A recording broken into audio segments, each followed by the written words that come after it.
स्वागत है आप सभी का आपके अपने YouTube चैनल एजुकेशन एनालाइजर पर। तो हम पढ़ रहे थे एनसीईआरटी सार कक्षा 6 का। कक्षा 6 के एनसीईआरटी सार में दोस्तों हमने जो 2 अध्याय पढ़े। पहला अध्याय राजस्थान का सामान्य परिचय और उसके बाद हमने पढ़ा राजस्थान का इतिहास।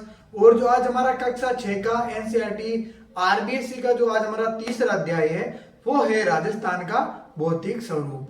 हम इसमें बात करेंगे राजस्थान की आकृति के बारे में और इसके जो 5 प्रमुख भौतिक प्रदेश है उसको जो राजस्थान को बांटा गया है उनके बारे में हम इसमें चर्चा करेंगे और सार पूर्वक हम इसको पढ़ेंगे। मैं आपको बता दूं, जो भी हमारे न्यू ईयर्स हैं उनको बता दूं दर्शकों, एनसीईआरटी सार जो वर्तमान समय में जो कॉम्पिटिशन एग्जाम्स होने वाले हैं, चाहे वो हाईकोर्ट एलडीसी हो, चाहे वो आरएस हो, चाहे वो सीईटी हो, सभी एग्जाम्स में अभी क्या हो रहा है या थर्ड ग्रेड का कोई भी एग्जाम हो, जो क्या हो रहा है अभी एग्जाम्स में एनसीईआरटी का सार पूछा ही पूछा जाता है। तो इसको आप एक बार जरूर पढ़ ले अच्छे से, है ना। तो शुरू करते हैं। हाँ जी दोस्तों, तो हम शुरू करते हैं आज का हमारा तीसरा अध्याय कक्षा 6वीं का राजस्थान अध्ययन का। तो राजस्थान के भौतिक प्रदेश, सबसे पहले हम बात कर लेते हैं राजस्थान के भौतिक प्रदेशों के इतिहास के बारे में। मैं आपको बता दूं, राजस्थान में की जो उत्पत्ति मानी जाती है राजस्थान प्रदेश की, वो मानी जाती है कि जो इसकी उत्पत्ति हुई थी वो नियोजोइक महाकल्प के प्लीस्टोसीन युग से हुई थी। जो नियोजोइक महाकल्प है उसमें जो प्लीस्टोसीन युग था उस समय राजस्थान की उत्पत्ति हुई, ऐसा माना जाता है। 33 सागर का अवशेष है राजस्थान, और राजस्थान का जो थार का मरुस्थल है वो 33 सागर का अवशेष है जो वर्तमान समय में राजस्थान है। और राजस्थान का लगभग आपको पता है 60% जो भाग है वो क्या है, मरुस्थल है। 60% भाग मरुस्थल है और जिसमें आपको पता है राजस्थान की 40% जनसंख्या निवास करती है। और विश्व का एकमात्र जो मरुस्थल है जो सबसे धनवान है। अब वो कैसे, वो हम बाद में बात करेंगे, नीचे बात करेंगे। चलो अब मैं बता दूं आपको कि राजस्थान का जो मध्यवर्ती स्थित है अरावली पर्वतमाला की विश्व की प्राचीनतम और सबसे प्रमुख पर्वतमाला है ना। और ये राजस्थान के जो मध्य से जो हमारा दक्षिण पश्चिम भाग से ये निकलती है और जो हमारा उत्तर पूर्व भाग है ऊपर उधर की ओर तक ये जाती है। बहुत ही महत्वपूर्ण और सबसे प्राचीनतम ये पर्वतमाला है। चलिए, इसका पश्चिमी भूभाग तथा दक्षिणी पूर्वी भाग पठारी है। राजस्थान का जो पश्चिमी भूभाग और दक्षिणी पूर्वी भाग है वो क्या है, पठारी है। अब भू संरचना के आधार पर राजस्थान को प्रमुख 4 भागों में बांटा गया। किसके आधार पर? भू संरचना के आधार पर राजस्थान को 4 भागों में बांटा गया। तो डिस्कस करते हैं। पहले हम राजस्थान के भौतिक प्रदेशों को माइंड मैपिंग से आपको बताता हूं। मैं आपको हमेशा ये बात बताता हूं कि जो मैप है राजस्थान का या भारत का या जो वर्ल्ड का मैप है वो आपके माइंड में होना चाहिए। आपको जो मैप स्टडी है ना वो आनी चाहिए आपको। ये बहुत ही इंपॉर्टेंट है भाई, क्योंकि जो मैप होता है ना, आपके दिमाग में मैप होगा तो आप ज्योग्राफी को 50% ऐसे ही कवर कर लोगे। लेकिन यदि आपके माइंड में मैप नहीं है, आप रट रहे हो कि यहाँ गंगानगर वहाँ गंगा से, यहाँ रट रहे हो यहाँ हनुमानगढ़ बांसवाड़ा प्रतापगढ़ से तोड़ के रट रहे हो, तो आपके माइंड ये गलत है। मैं आपको बताता हूँ, एक अच्छे विद्यार्थी की हमेशा पहचान रहती है कि वो समझने वाली चीज को उसी प्रकार समझता है जिस प्रकार वो रटने वाली चीज को रटता है। समझ गए? तो आपको माइंड मैप होना चाहिए। उसका अलग से मैं वीडियो बना दूंगा कुछ टाइम बाद कि कैसे आप मैप को याद करते हो। चलो सबसे पहले हम बात करते हैं राजस्थान के मरुस्थल के बारे में। तो ये यहाँ पे देख सकते हो आप, ये यहाँ पे प्रमुख यहाँ पे ये है मरुस्थल। ये क्या है? मरुस्थल। और अरावली पर्वत की माला की बात करूं मैं आपको, तो यहां से देखो आप ऐसे बांट लो आप राजस्थान को। एक तो चलो मैं एक ही पेन का यूज कर रहा हूं, ऐसे बांट लो आप। अब ये उत्तर, ये दक्षिण और पूर्व, ये पश्चिम। अब दक्षिण पश्चिम से यहां से निकलता है अरावली है ये, और यहां तक हरियाणा के पास तक ये जाता है, जो कि क्या है, हमारा उत्तर पूर्व है। क्लियर है भाई? चलो अब हम पढ़ते हैं बिना टाइम वेस्ट किए हुए। एक इंपॉर्टेंट नोटिफिकेशन आपके लिए कि आपको हमारे जो चैनल की जो इंपॉर्टेंट पीडीएफ्स होती है, अभी इस क्लास की पीडीएफ जैसे मान लो, और जो लिंक्स है इंपॉर्टेंट नौकरियों के बारे में, जो सरकारी गवर्नमेंट जॉब की इंफॉर्मेशन आपको सबसे पहले मैं देता हूँ, तो उनकी आपको पीडीएफ और लिंक्स है ना, नोटिफिकेशन कहाँ से मिलेगा, वो मिलेगा आपको एजुकेशन एनालाइजर के टेलीग्राम ग्रुप से। क्लियर है भाई? तो आपको क्या करना है, टेलीग्राम पर जाना है या हमारे बायो में देखना, आप अभी डिस्क्रिप्शन बॉक्स में देखना, वहां पर लिखा रहेगा ज्वाइन टेलीग्राम। तो आपको बेसिकली क्या करना है, वहां पर ज्वाइन टेलीग्राम पर क्लिक करना है और हम आपको हमारे टेलीग्राम पर पहुंच जाओगे, वहां से आपको ज्वाइन कर लेना है। क्लियर है भाई? चलो, थार मरुस्थल सबसे पहले पढ़ते हैं थार के मरुस्थल को। राजस्थान का पश्चिमी भाग में स्थित है, ये सबको पता है आपको, पश्चिम में स्थित है राजस्थान के। और राजस्थान के कुल 12 जिलों में ये फैला हुआ है और 61% भाग पर ये विस्तृत है, लगभग 60-61% भाग पर ये विस्तृत है। क्लियर है? और राजस्थान की जो लगभग 40% जनसंख्या इसमें निवास करती है। देख लो, राजस्थान की 40% भाग संख्या इस तपती हुई धूप में इस मरुस्थल में निवास करती है। अब विश्व के सबसे धनी मरुस्थल है ये, क्योंकि ये विश्व के सबसे धनी मरुस्थल कैसे? क्योंकि सर्वाधिक जन घनत्व, पशु वर्षा, खनिज विविधता और वनस्पति आदि ये रखता है। खनिजों का तो आपको पता है, अजायब घर है हमारा राजस्थान। और चलो नेक्स्ट हम बात करते हैं इसके बारे में कि रेतीलू टीलों को बालू का स्तूप एवं धोरे कहते हैं। रेतीले टीलों को क्या कहते हैं? बालू का स्तूप कहते हो या धोरे कहते हो। अब बालू का स्तूप भी बहुत प्रकार के होते हैं, आपको बता दो बच्चों, जिसका हम बाद में डिस्कस करेंगे, क्योंकि ये भी ऐसे है। बालू का स्तूप और धोरे में क्या समझते हो आप? धोरे किसे कहते समझते हो? जैसे रेत के जो हवाएं चलती है, जैसे मरुस्थल में क्या होता है, एक साइड मतलब कभी उत्तर दक्षिण पूर्व पश्चिम ऐसे हवाएं चलती रहती है, तो वहां जो रेत के कटाव से ये बहुत सारे प्रकार के बालू का स्तूप बन जाते हैं, भिन्न भिन्न प्रकार के, उन्हें बालू का स्तूप या फिर धोरे कहते हैं। चलो, अब इसको मरुभूमि या नागौर की उच्च भूमि या अंतः प्रवाही प्रदेश कैसे इस मरुस्थल को कहते हैं। हो गया भाई क्लियर? चलो नेक्स्ट हमारा आ जाता है अरावली पर्वत। राजस्थान के 9% भाग पर ये है। अरावली पर्वत कितने परसेंट है? 9% भाग पर है। और राजस्थान को 2 भागों में, पूर्वी और पश्चिमी भागों में विभाजित करता है। ऊपर दिखाया ना मैंने आपको, किस ज्यादा दक्षिण पूर्व से उत्तर पूर्व की ओर जाता है ना, काटता है ना, तो राजस्थान को कैसे भाग देता है? पूर्वी और पश्चिमी भागों में विभाजित कर देता है। क्लियर है भाई?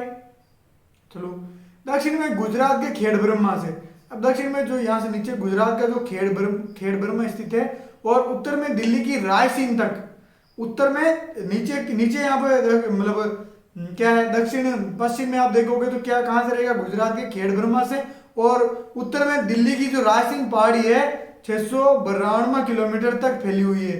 ये जो अरावली पर्वतमाला है कितने किलोमीटर तक फैली हुई है? भारत में 692 किलोमीटर तक फैली हुई है। क्लियर है? और राजस्थान के मध्य में दक्षिण पश्चिम से उत्तर पूर्व दिशा में है, और राजस्थान के जो बीच में जो दक्षिण पश्चिम से उत्तर पूर्व दिशा तक ये फैला हुआ है। क्लियर भाई? यह पर्वतमाला मानसून को रोककर पूर्वी एवं दक्षिणी राजस्थान में वर्षा करती है। जो हमारा मानसून आता है उसको रोककर पूर्वी और जो दक्षिणी राजस्थान है वहां पर यह वर्षा करवाती है। क्लियर है भाई? इसलिए इसे राजस्थान की जीवन रेखा कहते हैं। इंपॉर्टेंट है, अंडरलाइन कर लो और मार्क कर लो कि भाई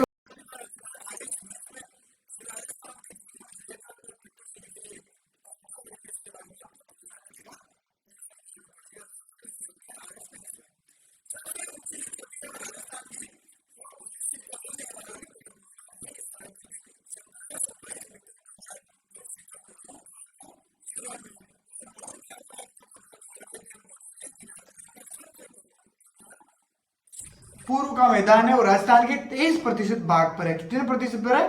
23% भाग पर है। 56 गांवों के समूह, अच्छा 56 गांवों के समूह एवं 56 नदी नालों से निर्मित होने की वजह से इसे क्या कहा जाता है? 56 का मैदान कहा जाता है। क्या समझे आप? 56 गांवों के समूह है यहाँ पर, और जो 56 नदी है वो यहाँ पर 56 नदी नालों से निर्मित होने की वजह से इसे 56 का मैदान कहा जाता है। और चंबल, बनास, बाणगंगा और सहायक नदियों द्वारा ये निर्मित। कौन सी है 56 के मैदान में? चंबल, बनास, बाणगंगा और इसकी सहायक नदी, इन तीनों की जो सहायक नदी है उनके द्वारा ये पूरे मैदान का निर्माण राजस्थान में होता है। चलो नेक्स्ट है कोटा से धौलपुर तक उबड़ खाबड़ भूभाग को।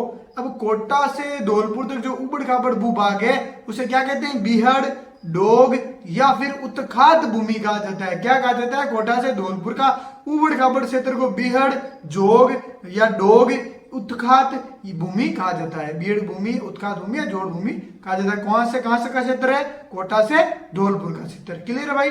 चलो, बांसवाड़ा व प्रतापगढ़ जिलों में माही और सहायक नदियों द्वारा निर्मित भाग को माही का मैदान कहा जाता है। किसी क्या कहा जाता है? बांसवाड़ा और प्रतापगढ़ जिलों में जो माही और उसकी सहायक नदियों द्वारा जो निर्मित भाग है उसको क्या जाता है? माही के मैदान कहा जाता है। क्लियर है भाई? चलो, बहुत मेहनत की जा रही है आपके लिए बच्चों, तो हो सकता है आप हमें, और उम्मीद है पूरी की एक अच्छा रिस्पॉन्स आप हमें जरूर देंगे एक लाइक के साथ और एक सब्सक्राइब के साथ। दक्षिण पूर्वी पठार, सॉरी गलत हो गया, दक्षिण पूर्वी पठार है ये, जो इसे हाड़ौती का पठार कहा जाता है। क्या कहा जाता है? हाड़ौती का पठार, और यहां भी गलत हो गया, हाड़ौती का पठार है ये। क्लियर है? हाड़ौती का पठार ये राजस्थान के 7% भूभाग पर है। कितने परसेंट भूभाग पर? राजस्थान के 7% भूभाग पर है। इस क्षेत्र की मृदा लावा निर्मित मध्यम काली है, जो बहुत उपजाऊ है। लावा निर्मित मध्यम काली इस मिट्टी इसमें पाई जाती है, बहुत ज्यादा उपजाऊ है। और जो प्रमुख यहाँ पे पठार है वो भी हम देख लेते हैं। यहाँ भी पठार है, टेक्निकल टीम मिसप्रिंट। और सिरोही, आबू एवं उड़िया का पठार, राजसमंद एवं उदयपुर में बोराट का पठार है, और चित्तौड़गढ़ में मेसा और उपरमाल का पठार है, और उदयपुर और प्रतापगढ़ में लसाड़िया का पठार प्रमुख है। कौन सा? सिरोही में कौन सा है? आबू और उड़िया का पठार। राजसमंद में कौन सा है? उदयपुर में कौन सा है? राजपूत। उदयपुर में कौन सा है? बोराट का पठार। चित्तौड़गढ़ में कौन सा है? मेटा और उपरमाल का पठार। और उदयपुर प्रतापगढ़ में कौन सा है? लसाड़िया का पठार। क्लियर भाई? चलो, नेक्स्ट हम बढ़ते हैं आगे। जलवायु एवं ऋतु चक्र। राजस्थान का जो जलवायु और ऋतु चक्र उसकी हम बात करते हैं। राजस्थान की जो जलवायु अत्यधिक शुष्क जलवायु, आप सभी को पता है, बहुत ज्यादा वर्षा कम होती है, लू पड़ती रहती है, तावड़ा पड़ता है, और कुछ यहाँ पे है नहीं।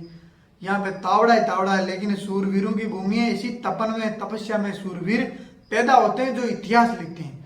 चलो, राजस्थान एक अत्यधिक शुष्क राज्य, आप सभी को पता है। और 5 प्रकार की जलवायु में आपको बता दूं, जलवायु परिस्थितियां राजस्थान में उपलब्ध है 24/7 घंटा। चलो, 5 प्रकार कौन सी है? राजस्थान में प्रमुख मुख्यतः जो 3 ऋतुएं पाई जाती है, पहले उनकी बात करते हैं। सबसे पहले है शॉर्ट एंड स्वीट ग्रीष्म ऋतु। थार का मरुस्थल सर्वाधिक गर्म मरुस्थल। इस ऋतु में राजस्थान का सबसे जो ठंडा स्थान रहता है वो रहता है माउंट आबू। माउंट आबू बहुत ठंडा रहता है, बहुत अच्छा। पहले से घूमने के लिए जाओ कभी लेकर किसी को। और दिन का तापमान अधिक व रात का तापमान राजस्थान की जो मरुस्थल में कम रहता है। दिन में तो पड़ा है तावड़ो और रात को पड़ती है सर्दी। मौत ही मौत, देख लो आदमी करे तो करे क्या। पश्चिमी राजस्थान, जैसलमेर, बाड़मेर, बीकानेर में 40 से 50 डिग्री तापमान चला जाता है। पश्चिमी राजस्थान के लोगों से पूछो कैसे कितनी मेहनत करते हैं। बाड़मेर, जैसलमेर, बीकानेर, हालत खराब हो जाती है। 40 से 50%। यहाँ दिल्ली, यहाँ से अच्छा कोई मुंबई का, यहाँ से कोई आ जाए ना हिमाचल प्रदेश का, मर जाए यहाँ 4 दिनों में, बोंगड़े हो जाए सिक्के। ऐसी गर्मी यहाँ पर पड़ती है बच्चों। लेकिन इसी गर्मी तपन में आप जैसे और हमारे जैसे सूरवीर पैदा होते हैं और इतिहास रचते हैं। ग्रीष्म ऋतु में चलने वाली अत्यंत गर्म धूल भरी हवाओं को लू कहा जाता है। लू, राजस्थान की जो गर्म हवाओं से चलने वाली अत्यंत धूल भरी हवाएं होती है उनको, और जो गर्मी होती है उसको लू कहते हैं।